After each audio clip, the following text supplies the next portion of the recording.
All right, so we've seen a bunch of polls lately about the 2028 Democratic primary, and long story short, Gavin Newsom is leading in most of the polls.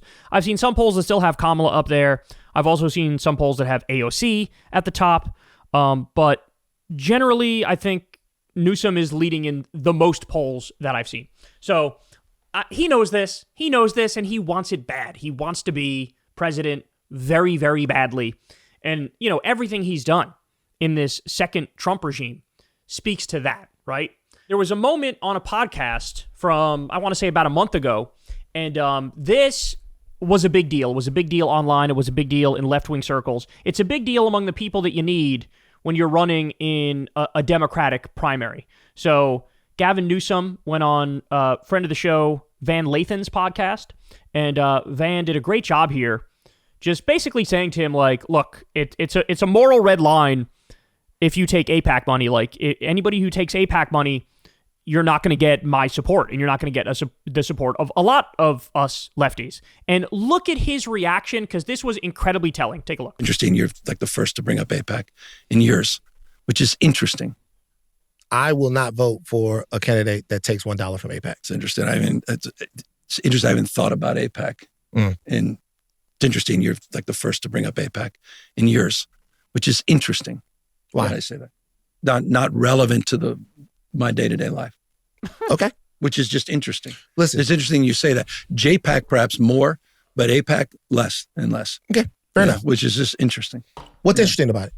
That it's just interesting as you bring up AIPAC that it hasn't been part of, I'm just reflecting quite openly and honestly, hasn't been part of the day-to-day. Yeah. The only reason why I ask is because with that, what I'm talking about is lobbying in and of itself. So in the moment, I don't think Van Lathan was getting the hint that Gavin was dropping. Gavin was subtly trying to be like, maybe you're an anti-Semite.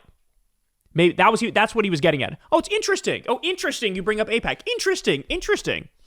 That's him being like, why would you bring that up? Why are you so obsessed with the Jews? That's like the implication there. And so that was his reaction. But it's now been, like I said, maybe about a month since this podcast.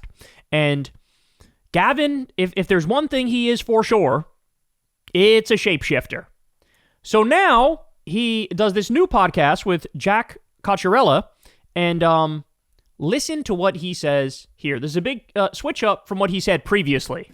A little bit ago, you did an interview, Higher Learning, and the question of AIPAC came up. Oh, yeah. And like it wasn't really necessarily a question of AIPAC. It was just a random, I hadn't thought about AIPAC, which I've never received any money from AIPAC. It was sort of curious. Kind of raised. AIPAC, DMFI, the Israel lobby at large. This has become a big conversation. I know and someone like myself, and I think at this point, a broad majority of Democrats are saying, we don't want candidates who are taking money from AIPAC. Yeah. We don't want candidates who are beholden to the Israel lobby. Right. When you look at what you were able to accomplish with the groundswell of support financially from people who said, I want to back this. I want to back fighters. I want to back people who are independent of an establishment. How do you think about AIPAC now? And maybe someone like Seth Moulton who said, I want to return this money. I'm not taking it anymore. Yeah. How do you think that AIPAC should be involved or shouldn't be involved? Well, they've never been involved with me. I've never received $1 from them in my entire political career. So that's sort of absolute. So I've had an opinion on that going back decades now. When you're thinking about your future and maybe the possibility of that. Becoming a page across the way. That piece of real estate. Is there an age limit on becoming a page? Is that the job that you might be considering? I don't know. I've got a lot of resume I got to consider. No, but seriously,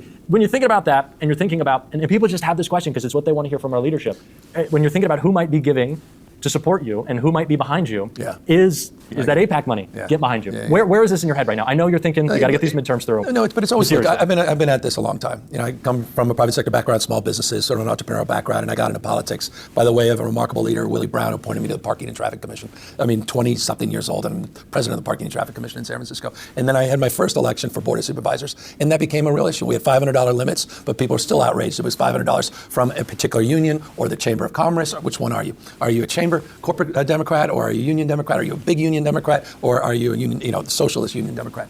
And so it's always marked those moments of consciousness. And I've tried to do my best to always govern in the best interest of people, to represent the diversity of constituencies in my district, my state, and more broadly. But I will always be a present there. I don't take tobacco money, oil money. I've never taken AIPAC money. I mean, there's certain absolutes that are the lines that have been drawn for decades for me. And those will continue. And to the extent they need to evolve because of the devolution of certain interests, and we're experiencing that in real time along the lines of what we're talking, perhaps that will even grow. But the small dollar is become just the lifeblood for me of movement politics. And I'll tell you, I've never been blessed in that space the way I've been blessed since my recall. And with the work we've done the last 6 or 7 years that led to Prop 50. And we have one of the biggest databases in America that allow me the privilege, what a gift, to be able to not to worry about those larger checks. And to be able to support other folks. So, look, it's good that he's saying this, but you got to beware. And the reason I say beware is, like he alluded to in the previous interview with Van Lathan, he brought up JPAC. There are other ways. AIPAC is just one part. It's a big part, but one part of the broader Israel lobby, right? The Israel lobby, it's more groups, it's more organizations, it's more individuals. And so one of the tricks that has been used is, okay, don't take money from the group AIPAC, but we'll just like send it as individuals who previously would have sent it as individuals through AIPAC to get to you. Now we'll just send it as individuals. So it's like less traceable, right? Or take it from JPAC or DMFI, which is another group that's very similar to AIPAC. So the broader Israel lobby, they have their ways of sort of muddying the waters and hiding it. And when it comes to Gavin Newsom, look, there are some politicians who would say something like this, and I would believe them when they're like, look, I'm just not gonna do that. I'm not gonna take that money anymore, whatever. There are some who I would believe. He's just not one of them. And the reason I say that, you gotta understand, guys, this is not me being an asshole. This is based on history. I mean, Gavin Newsom, when Trump got back in the White House, what did Gavin Newsom do? Gavin Newsom started a podcast, and the first, I don't even know how many, 4 episodes maybe, was him, just neutering himself live in front of the world. He would have on Charlie Kirk and let Charlie walk all over him and slap him around. I think he had on sloppy Steve Bannon, same fucking thing. He had on Michael Savage, who's a disgusting far right-wing radio host. He had on all these right-wingers and tried to do the whole oh, let's hold hands and sing Kumbaya and talk about where we agree, and I will praise you for being good at what you do. And what he learned very quickly from the failure of those first 3 or 4 episodes, however many it was, is, oh shit, man, I miscalculated. He thought after Trump got back in the White House, what the country wanted of Democrats was, you need to be more bipartisan. You need to compromise more. You need to reach across the aisle more. You need to move further to the right. And what he learned very quickly is, no, if anything, it's the exact opposite. That Democratic voters are pissed off and they're done. They have zero tolerance now for Trump or any MAGA bullshit, any right-wing nonsense. We're furious. The polls in 2017 when Trump got in there were like, yeah, try to reach across the aisle, try to make some things work. The polls this time Trump got back in the office were like, fuck these people on the horse they rode in on, obstruct fucking everything, and be the opposite of them in every way imaginable. And he is a shapeshifter, so he miscalculated in the wake of Trump getting back in there, and he went to the right. And then after a while, he realized, oh shit, bad move. That's when he started giving his staffer free reign on the Gavin Newsom press office account, right, on Twitter. Go ahead, go ham. Fucking make fun of these Republicans, mock these Republicans, be vicious, because he got the message. The message is, okay, I miscalculated, go left, don't go right. And so now we see Gavin the fighter. And look, I like it. I don't want to be too harsh here. I want every politician to start acting like Newsom does when it comes to fighting. I want you to be a fighter just like Newsom. You don't have to copy exactly the thing with him parodying Trump. You don't have to do that, but fight. Yes, fight. So I'm with him on that, and I'll give him credit on that. Credit where credit is due. But he came out the other day and said he wasn't in favor of raising taxes on billionaires.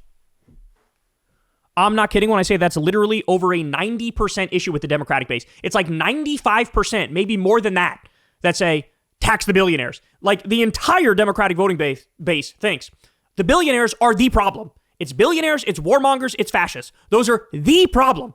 And you're fucking gonna play patty cakes and footsies with the billionaires? Why? Because you want to raise more money for your fucking presidential campaign and you know they have all of it, so you're trying to get that? Here he's pretending he's all about small dollar donations. No, the reason why you said you didn't want to raise taxes on billionaires is because you want their money when you run in 2028. That's why.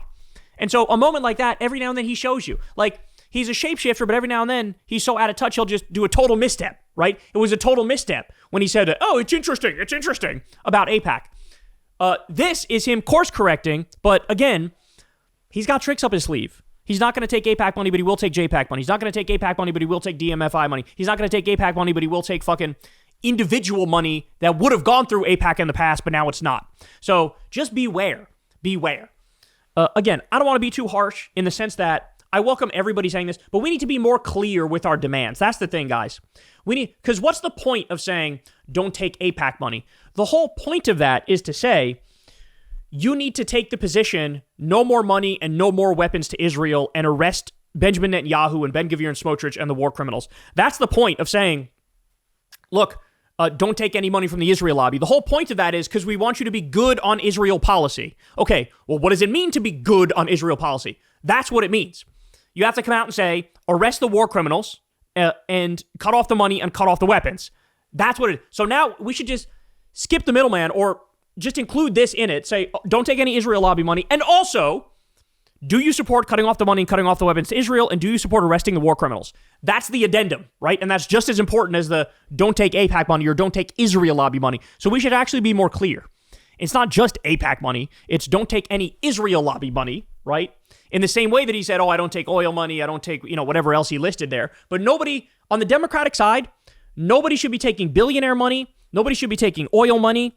Nobody should be taking military industrial complex money. Nobody should be taking Israel lobby money, Saudi lobby money, crypto money. That, if you're actually going to be a leader in this moment, you need to be all small dollar donors. And if you are a real leader, you'll be able to raise just as much money that way. You will. So, is he going to go that far? No.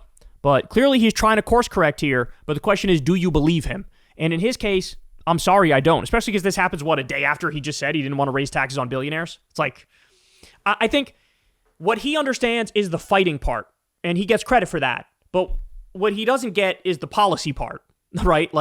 He's one who will be a good fighter, but at his core, he's still, very centrist. You know what I'm saying? And what we need is a fighter, but also a lefty.